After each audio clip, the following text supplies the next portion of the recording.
ચાલો મિત્રો, તો પ્રશ્ન છે આપણી પાસે. પ્રશ્ન 1, A, B, C અને D 4 વ્યક્તિઓના વજનનો ગુણોત્તર 5:6:7:8 છે. જો A અને Dનું સરેરાશ વજન 65 કિલો છે, તો પછી B અને Cનું સરેરાશ વજન શોધો. ઠીક છે, આપણને અહીંયા 4 વ્યક્તિઓ આપ્યા છે, A, B, C અને D. બરાબર, એમના વજનનો ગુણોત્તર આપેલો છે 5:6:7:8. A અને Dનું સરેરાશ વજન આપ્યું છે 65 કિલો, અને આપણે શોધવાનું છે શું? B અને C. ઠીક છે, બરાબર. તો આપણે પહેલાં તો 4 વ્યક્તિઓ જે છે એમનો વજન કેટલો છે એ આપણે શોધી લઈએ.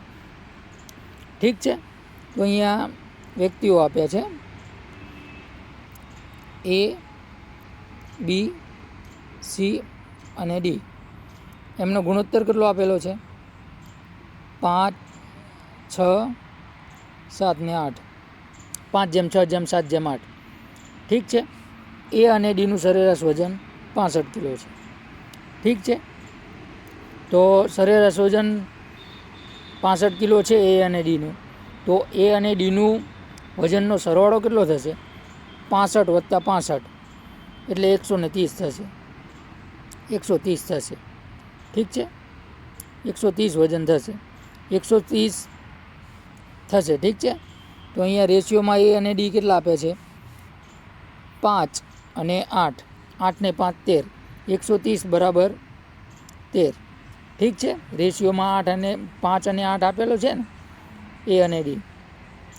તો 13 રેશિયો બરાબર 130.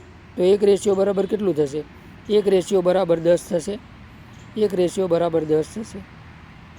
ઠીક છે, જો 1 રેશિયો બરાબર 10 હોય તો 5 રેશિયો બરાબર 50.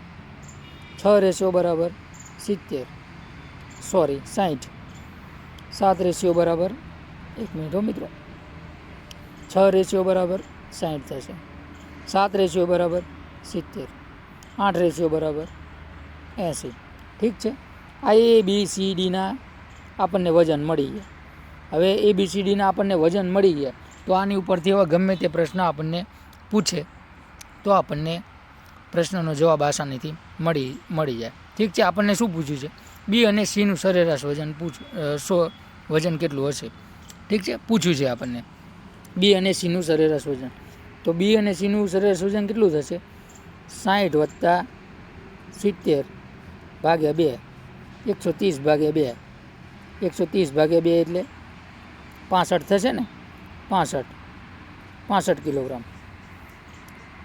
B અને Cનું સરેરાશ વજન કેટલું થશે? ઓપ્શન A 65 કિલોગ્રામ થશે. એટલે આપણો જવાબ થઈ જશે 65 કિલોગ્રામ. ઠીક છે, ચલો બીજા પ્રશ્ન તરફ જઈએ. બીજો પ્રશ્ન શું કહે છે આપણને? ચાલો, બીજો પ્રશ્ન કહે છે, પ્રશ્ન 2, 10 મહિલાઓ 5 દિવસમાં 15 સાડીઓ બનાવી શકે છે. તો 8 દિવસમાં 120 સાડીઓ બનાવવા માટે કેટલી મહિલાઓની જરૂર છે? ઠીક છે, તો આવો પ્રશ્ન જ્યારે પણ પૂછાય તો આપણી પાસે સૂત્ર છે એના માટે. બરાબર, આ સૂત્રનો ઉપયોગ કરવાનો. M1 D1 ભાગ્યા W1 બરાબર M2 D2 ભાગ્યા W2. ઠીક છે, એમની જગ્યાએ માણસોમાં આપણે મહિલાઓ પણ આપી શકે કે પુરુષો પણ આપી શકે. ડીમાં શું આવશે? ડીમાં દિવસો, કેટલા દિવસ લાગે એમ.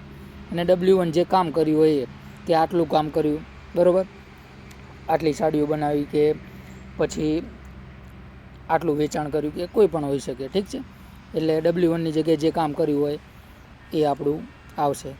ઠીક છે, M2માં પછી જે આગળમાં જે આપ્યું હોય એ પ્રમાણે આવશે M2 D2 અને W2.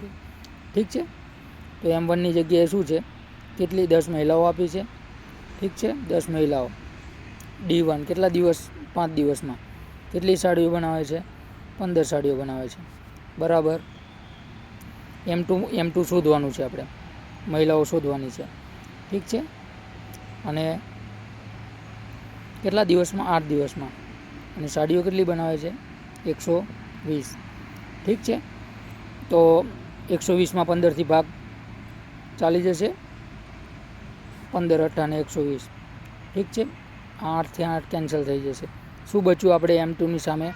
10 ગુણ્યા 5 એટલે 50 મહિલાઓ. 50 મહિલાઓની જરૂર છે, ઠીક છે.